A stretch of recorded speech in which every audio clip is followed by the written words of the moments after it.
अरे यार, कितनी खूबसूरत है ये लड़की। इतनी खूबसूरत लड़की तो मैंने कहीं नहीं देखी। क्या नाम होगा इसका? किस क्लास में पढ़ती होगी? बस एक बार ये मुझे देख ले तो मैं बेहोश ही हो जाऊं। समीर अपने ही मन में बड़बड़ा रहा था। एक लड़की सामने से गुजर रही थी और उसे देखकर उसके मन में ये सारे ख्याल आ रहे थे। तभी, अरे यार, तू यहाँ क्या कर रहा है?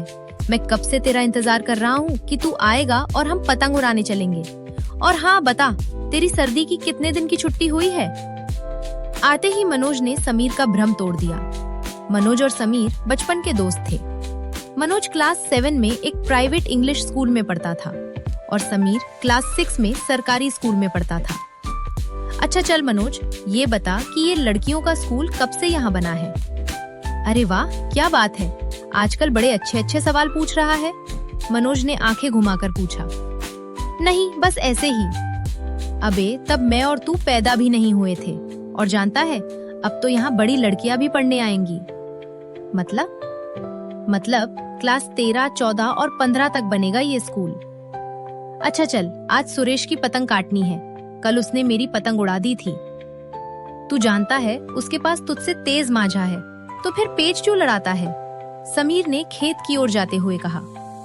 हाँ चल ठीक है, अपना दिमाग अपने पास रख और सुन, जैसे ही पेच लड़े तू दौड़ कर पतंग लाना, चाहे जिसकी भी कटे।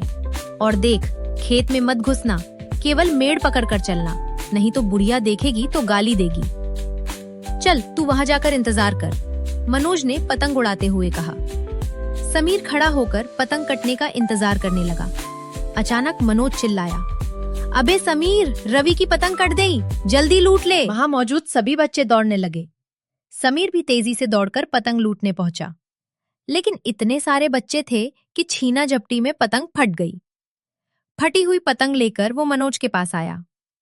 अरे मनोज, मैंने पतंग तो लूट ली थी, लेकिन दूसरे लड़के भी आ गए, उसी में पतंग फट गई। लेकिन यार, इसे हम आटे से चिपका लेंगे। अबे तू कितना बेकार है, किसी काम का नहीं है यार। एक तो पतंग उड़ा नहीं सकता और लूटता है तो ये हालत कर देता है। अब मैं तेरा क्या करूं? मनोज नाराज होकर तेज आवाज में बोला। अरे यार, क्या करूं, मुझसे कोई भी काम सही नहीं होता, कुछ न कुछ गड़बड़ हो ही जाती है। अब तू ही बता, मैं क्या करूं? समीर ने मासूम चेहरा बनाकर बड़े प्यार से कहा। अच्छा एक काम कर, ये रोल पकड़ और धागा लपेट, मैं पतंग उतारता हूँ, फिर चलेंगे तालाब घूमने। मनोज के गांव के पास एक तालाब था। दोनों पतंग लेकर पहले मनोज के घर गए ताकि पतंग रख सके। जैसे ही वे दोनों घर के दरवाजे पर पहुंचे, तभी मनोज की दादी बोली, नवाबी करके आए हो? इस समीरवा के साथ रहकर एक नंबर का आवारा और घुमक्कर बन गया है। आने दे तोरा बाप के, तब तो के बताइब। कारे समीरवा, तोहरे घर काम धाम नाही बाका? जब देखो मुंह उठाकर चल आवत रहता है। तोर मम्मी तो का कुछ बोलती नहीं का? देख समीरवा, आज के बाद हमरे दरवाजे पर आने की जरूरत नहीं है। अगर फिर आ गया ना तो डंडा से मार के टंगरी तोड़ देब, बुझाइल की नहीं? मनोज की दादी ने एक ही सांस में सारा जहर उगल दिया। उनका रोज का यही काम था, जब भी समीर को देखती खरी खोटी सुनाने लगती। तभी मनोज की माँ बोली, क्या आप बच्चों को हमेशा डांटती रहती हैं? बेचारा कितना मासूम है।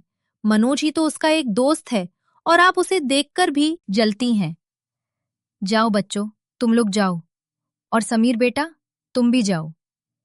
मनोज की माँ ने बड़े प्यार से समीर के सिर पर हाथ फेरते हुए कहा।